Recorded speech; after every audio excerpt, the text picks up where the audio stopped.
ಅದು ಯಾರಿದ್ದಾರೆ ಅನ್ನೋದು ಜನಕ್ಕೆ ಗೊತ್ತದ, ಅಲ್ಲಲ್ಲಿ ಜನರ ಅನುಭವಿಸಿದವ್ರು ಹೆಚ್ಚು ಗೊತ್ತದ, ನೋಡಿದವ್ರಿಗೆ ಗೊತ್ತದ.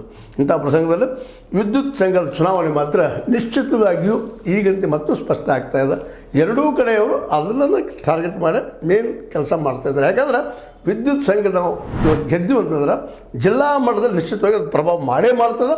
ಅದಕ್ಕೆ ಅದು ಗೆಲ್ಲಲೇಬೇಕು ಅಂತ. ಅದಕ್ಕೆ ಇವತ್ತು AB ಪಾಟೀಲರು ಮತ್ತು ಕತ್ತಿಯವ್ರ ಗುಂಪು ಜೊತೆಗೆ ನಮ್ಮ ಜೊಲ್ಲೆ ಮತ್ತು ಜಾರಕಿಹೊಳಿ ಗುಂಪು ಪೂರ್ಣ ಶಕ್ತಿ ಇಚ್ಛಿದ್ರೆ ಎಲ್ಲರೂ ಪ್ರಚಾರ ಮಾಡ್ತಾ ಇದ್ದಾರೆ. ಈ ವಿದ್ಯುತ್ ಸಂಘದ ಪರವಾಗಿ 62 ಸಾವಿರ ಮತಗಳಿದ್ದಾವಲ್ಲ, 22 ಸಾವಿರ MKMD ಸೈಡದಲ್ಲಿ, 240 ಸಾವಿರ ಈ ಒಂದು ಹುಕ್ಕೇರಿ ಕಡೆ ಇದ್ದಂಥ ಮತದಾರರಿದ್ದಾರೆ. ಇವರೆಲ್ಲರೂ 62,000 ಜನ ಮತದಾರರಿದ್ದೀರಿ. ನೀವು ಯಾರಿಗೂ ಬೆದರುವಂಥ ಅವಶ್ಯಕತೆ ಇಲ್ಲ ಅನ್ನುವಂಥ ಮಾತನ್ನು ಚುನಾವಣಾ ಕಮಿಷನ್ ಇದ್ದು ಅವ್ರಿಗೆ ಮನವರಿಕೆ ಮಾಡಬೇಕಾಗಿದೆ. ಮನವರಿಕೆ ಮಾಡೋದಷ್ಟಲ್ಲ, PKPಯ ಸದಸ್ಯರು ಹಿಡಿದಿಟ್ಟುಕೊಳ್ಳುವಂಥ ಕೆಲಸ ಯಾರೂ ಮಾಡಲಿ.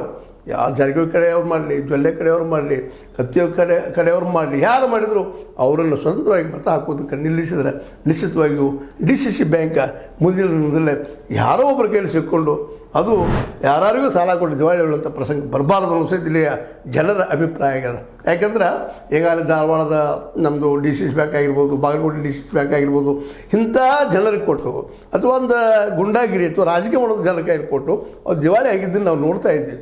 ಅದು ನಮ್ಮ ಬೆಳಗಾವಿ ಜಿಲ್ಲೆಗೆ ಬರಬಾರ್ದಾಗಿತ್ತು. ಅಂದರೆ ಬೆಳಗಾವಿ ಜಿಲ್ಲೆಯ ಮತದಾರರು ಆದರೂ PKPಯ ಸದಸ್ಯರು ಭಾಳ ಎಚ್ಚರಿಕೆಯಿಂದ ಮತದಾನ ಮಾಡಬೇಕಾಗಿದೆ. ಯಾರು ಒತ್ತಡಕ್ಕೂ ಮಣಿಯುವಂಥ ಅವಶ್ಯಕತೆ ಇಲ್ಲ. ಯಾಕಂದ್ರೆ ನಾನು ಈಗಾಗಲೇ ಈ ವಿಷಯದ ಬಗ್ಗೆ ಸಾಕಷ್ಟು ಚರ್ಚೆ ಮಾಡಿದ್ವಿ. ಆದರೆ ಇವತ್ತು ಒಬ್ಬರು